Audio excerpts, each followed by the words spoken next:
Maya Chun pressed her face against the cold glass window of the city bus, watching the rain create rivers down the surface. At 26, she had learned to find beauty in small things because the big things in life had always seemed out of reach. Her worn canvas bag held her laptop, a notebook full of freelance writing assignments, and a peanut butter sandwich that would serve as both lunch and dinner. The bus lurched to a stop outside the Grand Metropolitan Hotel, and Maya gathered her courage along with her belongings. Today was different.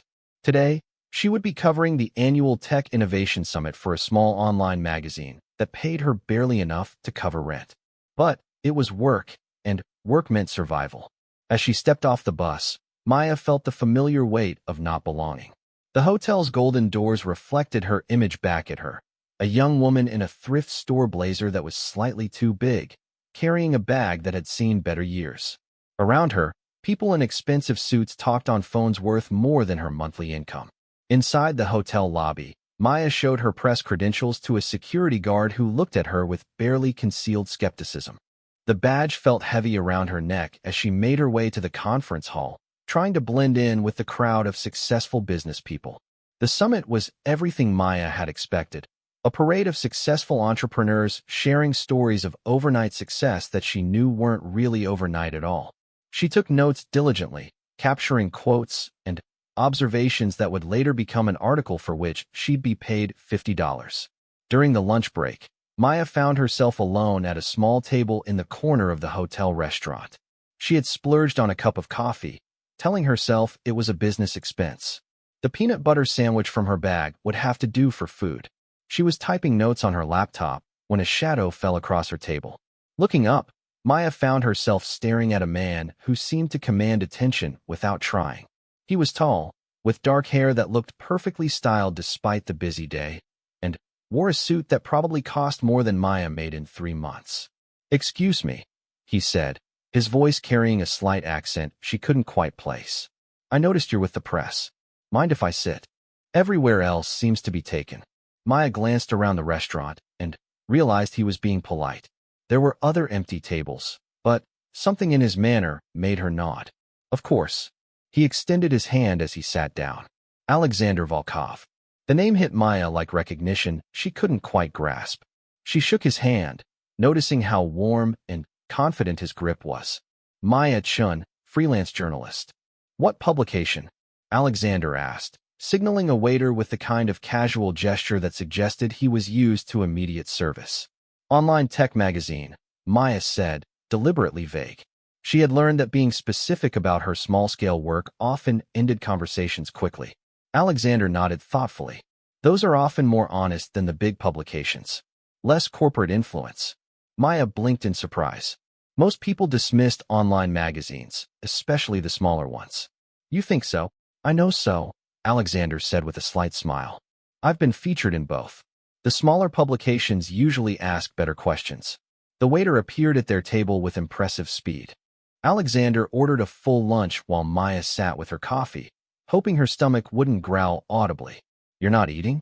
Alexander asked. "I had a big breakfast," Maya lied smoothly, a skill she had perfected over years of making excuses for why she couldn't afford things others took for granted. Alexander studied her for a moment with eyes that seemed to see more than she was comfortable with. "What's your angle on the summit?" Maya relaxed slightly. This was safe territory, work talk. "I'm focusing on how these innovations might affect small businesses and everyday people. Most of the coverage focuses on investment potential and market disruption, but I'm more interested in human impact." "Interesting perspective," Alexander said, and Maya could tell he meant it. Most journalists here are asking about profit margins and stock projections. As they talked, Maya found herself forgetting about the expensive surroundings and her own insecurities. Alexander listened when she spoke, asked thoughtful questions, and seemed genuinely interested in her opinions. It was a novelty that felt almost dangerous. "What about you?" Maya asked. "What brings you to the summit? Are you launching something new?" Alexander's smile became slightly mysterious. "You could say that. I'm always looking for new opportunities, new perspectives." Before Maya could ask more, Alexander's phone buzzed. He glanced at it and frowned slightly. "I'm sorry, I have to take this business call." He stood up, then hesitated. Maya, would you like to have dinner tonight? I'd love to continue our conversation. Maya's automatic response was forming, a polite decline, an excuse about work or other plans. She had learned to say no to invitations she couldn't reciprocate, to avoid situations where her financial limitations might become obvious. But something about Alexander made her pause. I don't know if I'll have time, she said carefully. Nothing fancy, Alexander said quickly. Just a quiet place where we can talk. Maya nodded before she could stop herself. Okay. Alexander smiled, and Maya noticed how it transformed his entire face. I'll pick you up at 7. What's your address? Panic flashed through Maya. Her studio apartment was in a neighborhood that real estate agents politely called up and coming, which meant it was still rough around the edges. The building had a broken elevator and hallways that smelled like old cooking and disappointment. I can meet you somewhere, Maya said quickly. Alexander looked like he might ask why, but his phone buzzed again. The hotel lobby then. 7 o'clock. As he walked away to take his call, Maya watched him go and wondered what she had gotten herself into.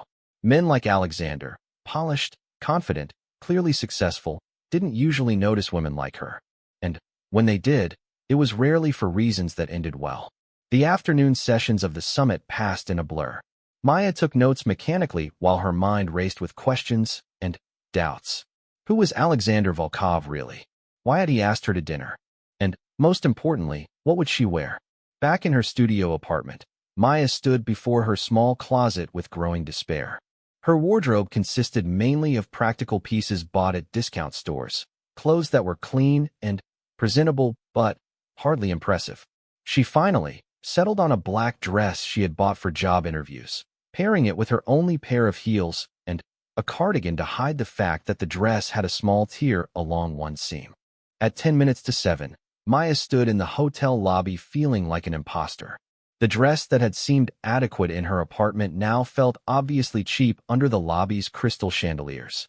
She checked her reflection in the polished surface of a marble column and tried to summon confidence she didn't feel. Alexander appeared exactly at 7, and Maya felt her breath catch slightly. He had changed from his business suit into dark jeans and a sweater that probably cost more than her rent. But somehow he looked more approachable, more real. You look beautiful, he said, and the simple compliment made Maya's cheeks warm. Thank you, she managed. Alexander led her outside where a car waited. Not a flashy sports car as Maya might have expected, but a sleek black sedan with a driver. Maya tried not to show her surprise as Alexander opened the door for her. Where are we going? Maya asked as they settled into the leather seats. A place I think you'll like, Alexander said. Small, quiet, excellent food. The restaurant Alexander had chosen was indeed small and quiet, tucked away on a side street Maya had never noticed despite living in the city for 5 years. It was the kind of place where the menu wasn't printed but recited by servers who knew every ingredient and preparation method. Maya felt her anxiety spike as she realized this was exactly the kind of expensive establishment she had been hoping to avoid. But Alexander seemed to sense her discomfort. The owner is a friend, he said quietly. Don't worry about anything except enjoying the food. As the evening progressed, Maya found herself relaxing despite her surroundings. Alexander was nothing like what she had expected from a man who clearly had money. He asked about her writing, her dreams, her opinions on everything from politics to poetry. He listened to her answers with the kind of attention Maya wasn't used to receiving. What made you want to be a journalist? Alexander asked over the main course. Maya set down her fork, considering her answer. I wanted to tell stories that mattered. Stories about real people dealing with real problems. Most of the media focuses on the extremes, the very rich or the very poor, the very successful or the complete failures. But most people live somewhere in the middle, and their stories matter too. And do you? Tell those stories. Maya smiled ruefully. I try to, though mostly I end up writing about tech gadgets and business trends because that's what pays. But that's not what you want to write about. It wasn't a question, and Maya appreciated that Alexander understood without her having to explain. Someday I'd like to write about things that really matter. Immigration stories, environmental impact on small communities, how economic policies affect families. Real stories about real impact. Alexander nodded thoughtfully. Why don't you? The question was simple, but the answer was complicated. Maya took a sip of wine, expensive wine that she was trying not to think about the cost of, and considered how much truth to share. Because idealism doesn't pay rent, she said finally. Because the publications that would print those stories either don't pay at all or pay so little that I'd starve while pursuing my passion. Because I learned a long time ago that wanting something and being able to afford to want it are two different things. Alexander was quiet for a moment. You sound like you've had to make a lot of difficult choices. Maya almost laughed, but not with humor. That's a polite way to put it. Tell me about growing up, Alexander said gently. Maya hesitated. Her childhood wasn't something she usually shared, especially not on what might technically be considered a first date. But something about Alexander's manner encouraged honesty. My parents immigrated from Taiwan when I was 3, she began slowly. They worked constantly, my father in a restaurant kitchen, my mother cleaning office buildings at night. They sacrificed everything so I could have opportunities they never had. She paused, remembering the small apartment where they had lived, her parents' exhaustion, the way they had stretched every dollar until it screamed. They died in a car accident when I was 19, Maya continued. I was in college on scholarships and student loans. After they died, I had to choose between finishing my degree or going into debt I'd never escape from. Alexander's expression had grown serious. What did you choose? I finished, Maya said. Barely. I worked 3 jobs and lived on ramen and peanut butter sandwiches for 2 years. I graduated with a journalism degree and debt that still keeps me awake at night. And now? Maya shrugged, trying to keep her tone light. Now I write about whatever pays. I live in a studio apartment with a broken elevator and a neighbor who practices drums at 3 in the morning. I take the bus everywhere and budget grocery shopping like a military operation. But I'm making it work. Alexander was quiet for a long moment, and Maya wondered if she had shared too much, too soon. Men with money often romanticize poverty until they encountered its reality. I'm sorry about your parents, Alexander said finally. Thank you, Maya replied. They would be proud that I finished school. That was all they ever wanted, for me to have choices they never had. And do you have choices? Maya considered the question seriously. Some, more than they had, but not as many as I'd like. The conversation shifted to lighter topics after that, but Maya could see that Alexander was still thinking about what she had shared.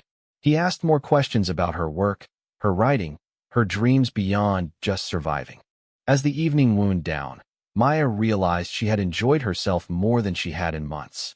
Alexander was intelligent, thoughtful, and surprisingly easy to talk to. But she also couldn't shake the feeling that there was more to his story than he was sharing. What about you? Maya asked as they waited for the car. What's your story? Alexander's smile became guarded. Much less interesting than yours. I doubt that. Born into privilege, educated at the best schools, given every opportunity, Alexander said with a shrug. Not much of a story there. But Maya sensed there was more, that the casual dismissal of his background hid complexities he wasn't ready to share. She didn't push, understanding that everyone had their own pace for revealing themselves. The car ride back to the hotel was quiet, but comfortable. When they arrived, Alexander walked Maya to where she could catch her bus home. I had a wonderful time tonight, he said. Me too, Maya admitted. Thank you for dinner. Can I see you again? The question hung in the air between them, heavy with possibility and uncertainty. Maya looked at Alexander, really looked at him, and saw something in his expression that made her heart skip. I'd like that, she said softly. Alexander smiled, and it was like watching sunrise. Tomorrow then? Lunch. Maya nodded, not trusting her voice. As her bus arrived, Alexander gently touched her hand. Maya, yes. Thank you for being honest with me tonight. About your life, your struggles. It means more than you know. Maya felt her cheeks flush. Thank you for listening. As the bus pulled away, Maya caught sight of Alexander in the reflection of the window, still standing where she had left him, watching her go. She touched the window with her fingertips and wondered what she was walking into. Back in her studio apartment, Maya sat on her small bed, and Maya woke up the next morning with her laptop still open beside her, displaying articles about Alexander Volkov's business empire. The morning light streaming through her small window made everything seem surreal, as if the previous evening had been an elaborate dream. She closed the laptop and tried to focus on her normal routine: instant coffee, a piece of toast, checking emails for potential freelance assignments. But her mind kept returning to Alexander's smile, the way he had listened to her stories, and the impossible reality of who he actually was. At 11:30, Maya stood before her closet again, facing the same dilemma as the night before. Her research had revealed that Alexander owned restaurants, hotels, and office buildings throughout the city. Wherever they went for lunch would likely be somewhere expensive, somewhere Maya didn't belong. She settled on dark jeans and a white button-down shirt, simple, clean, and hopefully appropriate for whatever Alexander had planned. As she walked to the hotel, Maya rehearsed what she would say, how she would act normal despite knowing the truth about his wealth and status. Alexander was waiting in the lobby, and when he smiled at her approach, Maya felt the same flutter in her chest as the night before. He looked different in daylight, less mysterious, more approachable, but still carrying himself with the quiet confidence of someone accustomed to success. "Good morning," he said, standing as she approached. "How did you sleep?" "Fine," Maya lied, not mentioning the hours she had spent reading about his business dealings and wondering what his real motivations were. "I thought we could walk to lunch," Alexander said. "There's a small cafe about 6 blocks from here. Nothing fancy, just good food." As they walked through the city streets, Maya found herself relaxing despite her anxieties. Alexander seemed genuinely interested in the neighborhood, asking about local businesses and commenting on the street art they passed. He walked at her pace, didn't check his phone, and seemed content to take his time. The cafe Alexander had chosen was indeed nothing fancy. A family-owned place with mismatched furniture and a menu written on a chalkboard. Maya felt some of her tension ease as they found a table by the window. "This is nice," she said, looking around at the comfortable, unpretentious atmosphere. "I thought you might like it," Alexander said. "It reminds me of places I used to go when I was younger, before life got complicated." Maya studied his face, looking for clues about what he meant. Complicated how? Alexander was quiet for a moment, stirring sugar into his coffee with more attention than the task required. When you have money, people treat you differently. Every conversation becomes about what they can get from you. Every relationship has ulterior motives. It becomes hard to know who you really are when everyone around you is performing for your benefit. The honesty in his voice surprised Maya. She had expected deflection or the kind of humble bragging wealthy people sometimes engaged in. Instead, Alexander sounded genuinely weary. "That must be lonely," Maya said carefully. "It is," Alexander admitted, "which is why last night was so refreshing. You talked to me like a person, not like a bank account or a business opportunity." Maya felt heat rise in her cheeks. Should she admit that she had looked him up? That she now knew exactly how much money he had, and what that meant? The deception felt uncomfortable, but so did the alternative. "Tell me about your writing," Alexander said, changing the subject before Maya could decide what to confess. "What story are you most proud of?" Maya welcomed the safer topic. "I wrote a piece last year about a community garden in the East Side. It started as a simple neighborhood improvement project, but it became this amazing example of how people can work together to solve local problems." "What made it special?" "The garden brought together people who never would have interacted otherwise," Maya explained, warming to the subject. Elderly immigrants teaching young families about traditional farming techniques. Kids learning responsibility by caring for plants. Neighbors who had lived next to each other for years finally having conversations. Alexander leaned forward, clearly interested.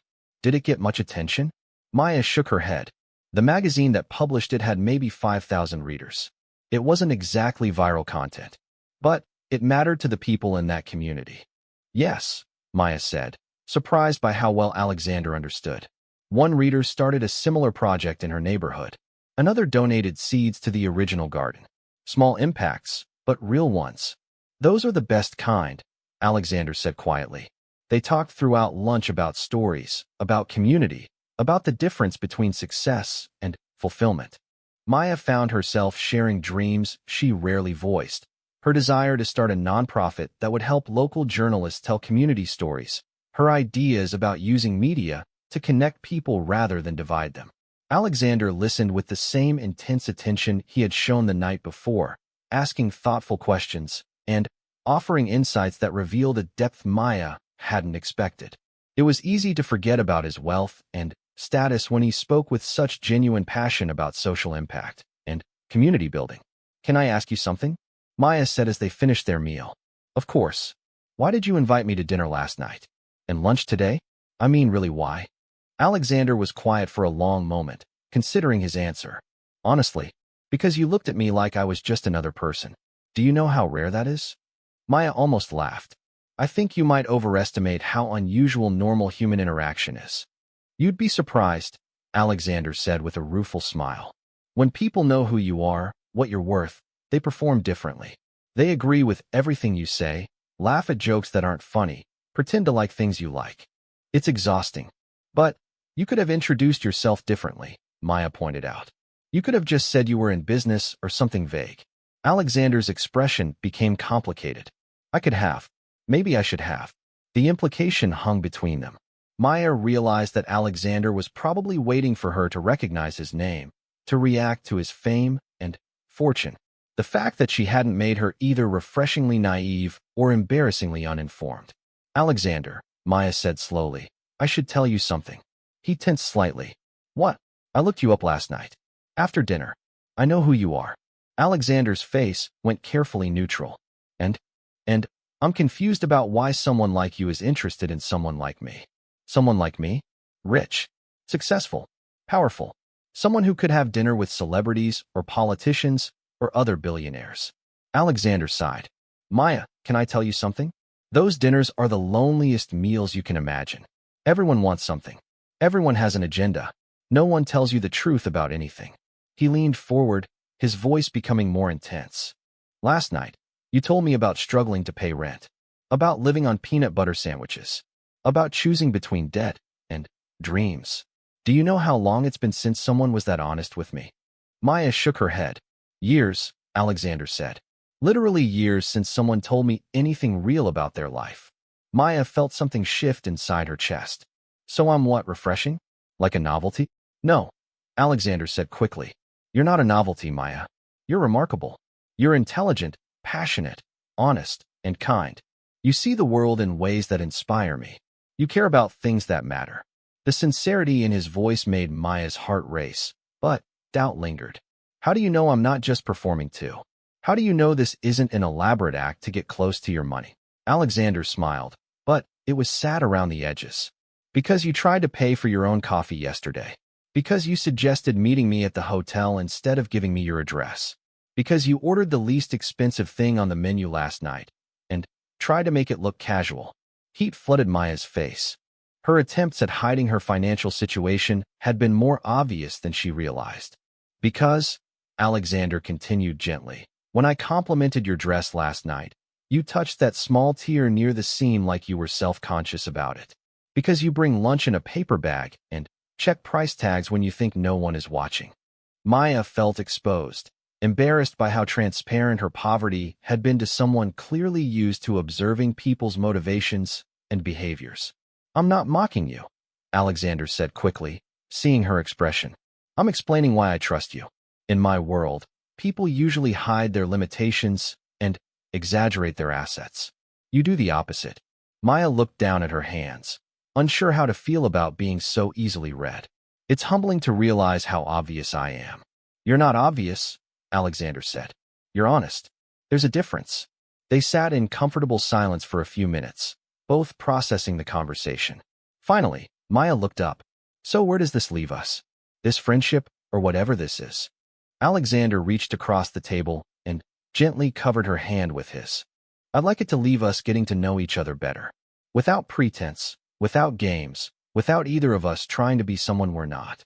Maya felt the warmth of his hand and the sincerity in his voice, but practical concerns crowded her mind. "Alexander, our lives are completely different. You live in a world I don't understand, with resources and opportunities one can't even imagine. What happens when the novelty of my honesty wears off? What happens when you get tired of being seen as a charity case?" Alexander countered. The question stung because it voiced Maya's deepest fear about whatever was developing between them. Is that what I am? No, Alexander said firmly. But I worry you might feel that way if I'm not careful about how I handle the differences between us. Maya appreciated his awareness of the potential problems, but it didn't make them less real. This is complicated. The best things usually are. Alexander's phone buzzed, and he glanced at it with obvious reluctance. I'm sorry, I have a meeting in an hour. As they prepared to leave the cafe, Alexander hesitated. Maya, can I ask you something? Sure. Would you like to have dinner tomorrow night? Somewhere we can really talk. Maya felt the familiar flutter of excitement mixed with anxiety. Yes, but not somewhere expensive. Please. Alexander smiled. What if I cook for you? The suggestion surprised Maya completely. You cook? I do. I'm actually quite good at it. It's one of the few things I do just for myself, not for business or image or networking. The idea of Alexander cooking for her felt intimate in a way that made Maya's heart race. Where? My apartment. Nothing formal, just dinner and conversation. Maya's practical mind immediately began calculating risks. Going to his home felt like crossing a line, moving from casual acquaintance to something more serious. But the thought of seeing Alexander in his personal space, away from hotels and restaurants, was appealing. Okay, she said before she could overthink it. Alexander's smile was brilliant. Really? Really? But I should warn you, I'm used to peanut butter sandwiches. My standards for cooking might not be very high. I'll try not to disappoint you. As they walked back toward the hotel district, Maya felt like she was floating slightly outside her normal life. 2 days ago, her biggest concern had been whether her laptop would survive another month of heavy use. Now she was making dinner plans with one of the wealthiest men in the world. Alexander, she said as they reached the hotel. Yes. Thank you for being patient with my questions, my doubts. This is all very new for me. It's new for me too, Alexander said quietly. The honesty part, I mean. It's been a long time since I could just be myself with someone. As Maya watched Alexander disappear into the hotel, she realized that despite her research, despite knowing about his wealth and status, she still didn't really know who Alexander Volkov was as a person. But she was beginning to want to find out. The bus ride home gave Maya time to think about the shift that was happening in her life. For years, she had focused solely on survival, making rent, paying bills, building a career that could eventually provide stability. Romance had been a luxury she couldn't afford, both financially and emotionally.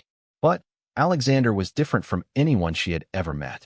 Not just because of his money, but because of the way he listened, the way he saw her, the way he seemed to value qualities she had never considered particularly valuable. That evening, Maya sat in her studio apartment and tried to imagine what Alexander's home might look like. Probably nothing like her space with its second-hand furniture and carefully patched walls. The difference in their living situations would be another reminder of the vast gap between their worlds. But as Maya fell asleep that night, she realized she was Maya spent most of the next day trying to concentrate on work, but her thoughts kept drifting to the evening ahead.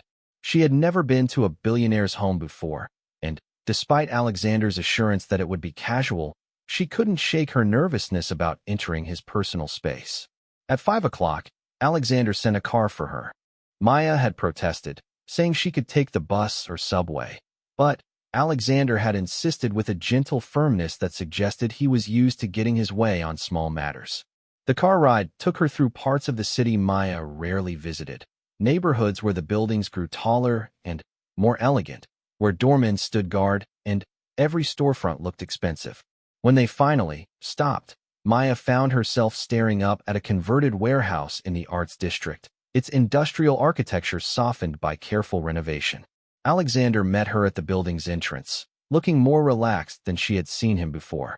He wore dark jeans and a simple sweater, and his hair looked like he had been running his hands through it while cooking. You found it okay? He asked, taking her light jacket. Your driver is very good at his job, Maya said, looking around the building's lobby with curiosity. The space managed to feel both industrial and warm, with exposed brick walls and carefully chosen artwork. I converted this building about 5 years ago, Alexander explained as they walked toward a private elevator. Kept the original character, but made it livable. The elevator opened directly into Alexander's apartment, and Maya felt her breath catch. The space was enormous by her standards, but it didn't feel overwhelming. Floor-to-ceiling windows offered a spectacular view of the city, while the interior maintained the building's industrial aesthetic with warm touches that made it feel like a home rather than a showplace. "This is beautiful," Maya said honestly, taking in the exposed beams, the carefully chosen furniture, the wall of books that suggested someone who actually read rather than just collected impressive titles. "Thank you. I designed most of it myself. I wanted something that felt real, not like a magazine spread." Alexander led her toward the kitchen, which was clearly where he spent serious time. It was large and well-equipped, but it showed signs of actual use. A well-seasoned cast-iron pan, herb plants growing on the windowsill, cookbooks with marked pages, and splattered covers. "Can I help with anything?" Maya asked, noting the various dishes in different stages of preparation. "You can keep me company," Alexander said, handing her a glass of wine. "And tell me about your day." As Alexander cooked, Maya found herself relaxing completely for the first time since she had learned about his wealth and status. In his kitchen, focused on preparing food, Alexander seemed less like a powerful businessman and more like someone she might actually be friends with. "What are you making?" Maya asked, watching him work with obvious skill and enjoyment. "Nothing too ambitious," Alexander said, checking something in the oven. "Roasted chicken with herbs from the garden on the roof, risotto, roasted vegetables. Comfort food. You have a garden? Want to see?" Alexander led her up a narrow staircase to the building's roof, where Maya discovered an extensive garden that took full advantage of the evening light. Herbs, vegetables, and flowers grew in carefully tended beds, and a small seating area offered an even better view of the city skyline. "I started this the first year I lived here," Alexander said, picking fresh herbs for dinner. "I needed something to do with my hands that wasn't about business or money." Maya walked among the plants, impressed by the obvious care and knowledge that had gone into creating the space. "It's amazing. How did you learn to do all this?" "Trial and error mostly. Some online research. A few conversations with other gardeners in the neighborhood." Alexander smiled at a memory. "Mrs. Rodriguez from the building next door has been very patient with my questions about tomatoes." The image of Alexander consulting his neighbor about gardening was so normal, so human, that Maya felt another wall come down between them. "Do you spend a lot of time up here?" "Every morning with coffee, most evenings when I'm in town. It helps me think." They returned to the kitchen, where dinner was nearly ready. Alexander moved around the space with easy efficiency, and Maya realized that despite having the resources to hire any chef in the world, he genuinely enjoyed cooking for himself. "Why do you cook?" Maya asked as they sat down to eat. "I mean, you could have any restaurant in the city deliver anything you wanted." Alexander considered the question while serving the risotto. "For the same reason you write stories about community gardens instead of just covering tech gadgets, I think. Because it's real. Because it connects me to something basic and human." The food was, as advertised, excellent. But, more than that, it was clearly made with care and attention.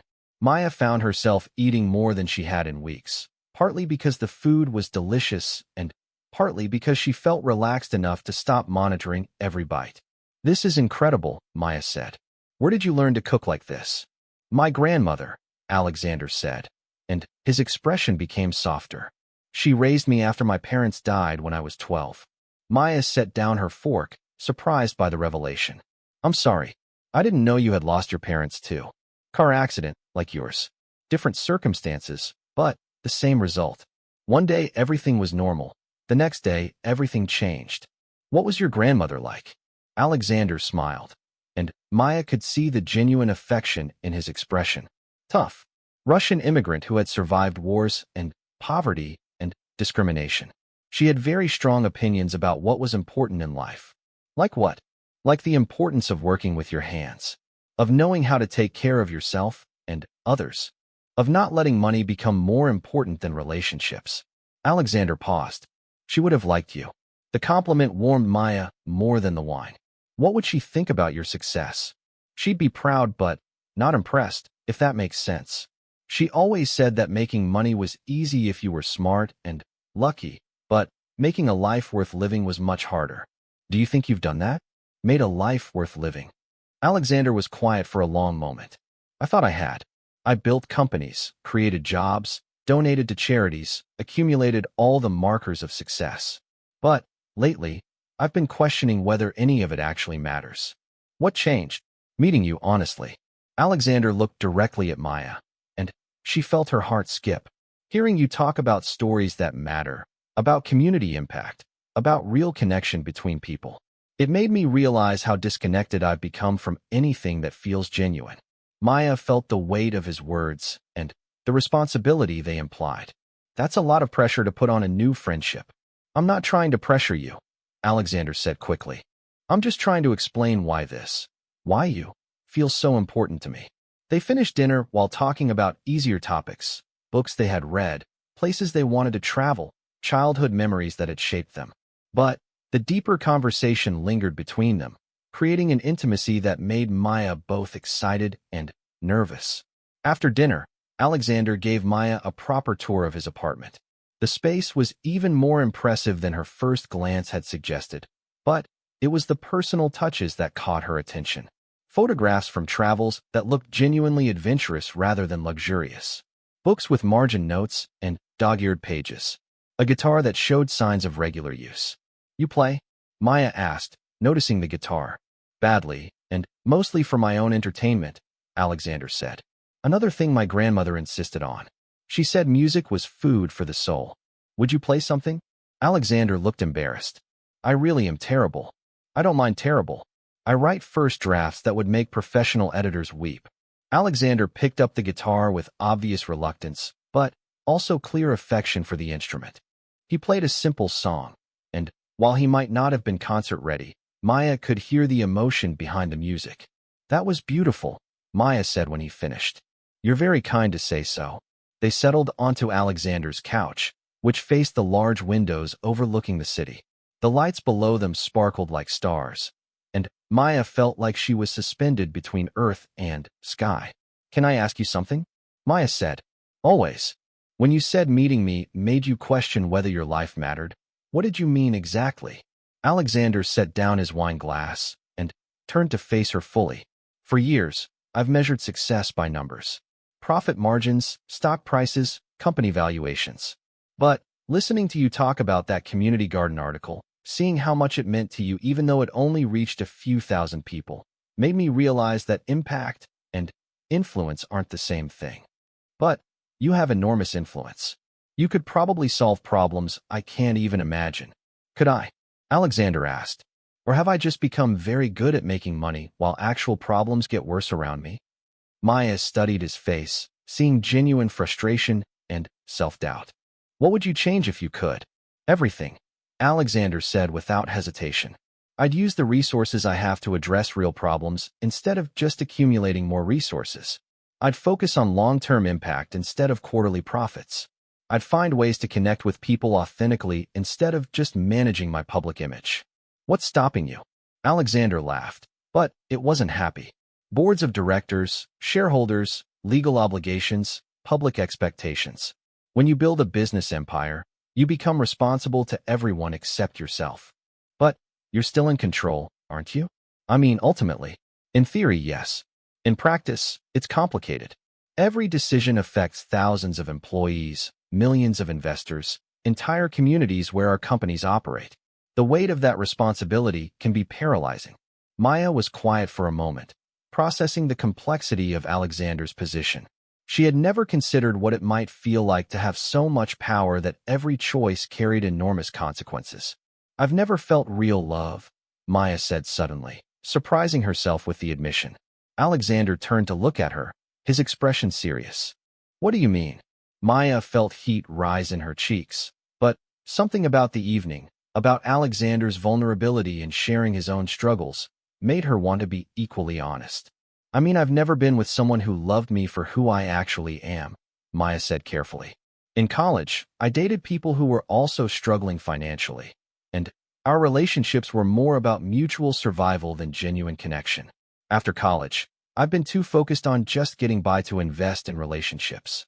And now, Maya met Alexander's gaze, feeling like she was standing at the edge of something vast and unknown. Now I'm terrified that I'm falling for someone who might be in love with the idea of me rather than the reality. What's the difference?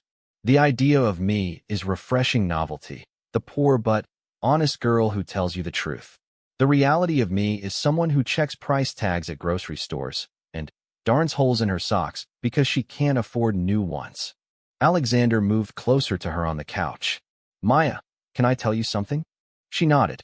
The woman who darns holes in her socks because she's practical and resourceful, who checks price tags because she's responsible with money she worked hard to earn, who builds a career freelance assignment by freelance assignment because she refuses to give up on her dreams. That woman is remarkable. Maya felt tears threaten. You don't know what it's really like, Alexander. You don't know what it feels like to go to bed hungry because you spent your last $10 on bus fare for a job interview. You don't know what it's like to avoid social events because you can't afford to participate. You don't know what it's like to feel invisible because you don't have the right clothes or the right background or the right connections. You're right, Alexander said quietly. I don't know what that feels like.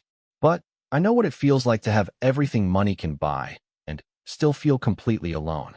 I know what it feels like to wonder if anyone would care about you if you lost everything. I know what it feels like to perform a version of yourself every single day because the real you might not be good enough. Maya looked at Alexander and saw her own loneliness reflected in his eyes. Different circumstances, but the same fundamental human need for authentic connection. So where does that leave us? Maya asked. I think it leaves us being honest with each other about what we want and what we're afraid of, Alexander said. I think it leaves us taking this one day at a time and seeing if we can build something real together. Alexander reached out and gently took Maya's hand. Maya, I need you to know that I'm not interested in you because you're different from other women I've known. I'm interested in you because of who you are, your intelligence, your compassion, your strength, your integrity. The fact that you've built a life and a career despite enormous challenges doesn't make you a novelty. It makes you extraordinary. Maya felt something shift inside her chest, like a door opening to let in light she hadn't realized she needed. Alexander, I need you to know that I'm terrified this is all too good to be true. I'm terrified that I'll fall in love with you and then discover that this was all some kind of experiment or entertainment. Then, it's time to start, Alexander said softly. Start what? Feeling real love. Both of us. Alexander leaned closer, and Maya felt her breath catch. Can I kiss you? Maya nodded, not trusting her voice. The kiss was gentle, tentative, full of question marks and possibilities. When they separated, Maya felt like the world had shifted slightly on its axis. Maya, Alexander said, resting his forehead against hers. Yes. Thank you for trusting me with your honesty. Thank you for seeing me as more than just my bank account. Thank you for being brave enough to give this a chance. Thank you for making me feel like I matter, Maya whispered back. They spent the rest of the evening talking quietly, sharing stories and dreams and fears they had never shared with anyone else. When Alexander's driver took Maya home late that night, she felt like she was leaving one life and returning to another. As Maya got ready for bed in her small apartment, she caught sight of herself in the bathroom mirror. She looked the same as always, but something in her expression had changed. She looked like someone who was allowing herself to hope for something bigger than just survival. Her phone buzzed with a text from Alexander. Thank you for tonight. For your honesty, your trust, your willingness to give us a chance. Sleep well. Maya typed back. Thank you for showing me what real connection feels like. Sweet dreams. As she fell asleep, Maya realized that for the first time in her adult life, she was looking forward to tomorrow not because she had to, but because she wanted to. Whatever was happening between her and Alexander was complicated, uncertain, and potentially life-changing. But it was also the first time Maya had ever felt like someone saw her completely and loved what they saw. It was the first time she had ever felt like she might be enough exactly as she was. And, as she drifted off to sleep, Maya wondered if this was what falling in love was supposed to feel like. Not desperate or needy or painful, but like coming home to a version of yourself you never knew existed. Looking forward to tomorrow in a way she hadn't looked forward to anything in years. Whatever was happening between her and Alexander might be complicated, uncertain, and potentially heartbreaking, but it was also the most alive she had felt in a long time. Her phone buzzed with a text message. It was from Alexander, and it simply said, "Thank you for lunch. Sleep well." Maya smiled as she typed back, "Thank you too. See you tomorrow." As she put her phone aside, Maya wondered if Alexander was in his expensive apartment somewhere in the city, maybe looking out at the same night sky she could see through her small window. The thought made her feel less alone and more connected to something larger than her small, careful life. Tomorrow, she would step further into Alexander's world. Tomorrow, she would learn more about who he really was behind the wealth and status. And tomorrow, she would have to decide how much of herself she was willing to share with someone who lived in an entirely different universe. For the first time in years, Maya fell asleep feeling hopeful about what the next day might bring. Had to make sense of the evening. Alexander was clearly wealthy, clearly successful, and clearly interested in her. But Maya had learned to be cautious about things that seemed too good to be true. She pulled out her laptop and did what any good journalist would do. She researched. The name Alexander Volkov brought up thousands of results, and as Maya read, her heart began to race. Alexander Volkov wasn't just successful. He was one of the most successful entrepreneurs in the world, with a net worth that made him not just wealthy, but genuinely powerful. He owned technology companies, real estate developments, and investment firms across 3 continents. Maya stared at her laptop screen in shock. The man who had listened to her talk about struggling to pay rent was worth more money than most small countries. The man who had seemed genuinely interested in her opinions about small business impact was someone who could buy and sell small businesses without blinking. The question that kept echoing in Maya's mind was simple but terrifying. What did a man like Alexander Volkov want with a woman like her? As she finally tried to sleep, Maya couldn't decide if she was more excited or terrified about lunch tomorrow. One thing was certain. Her life had just become much more complicated.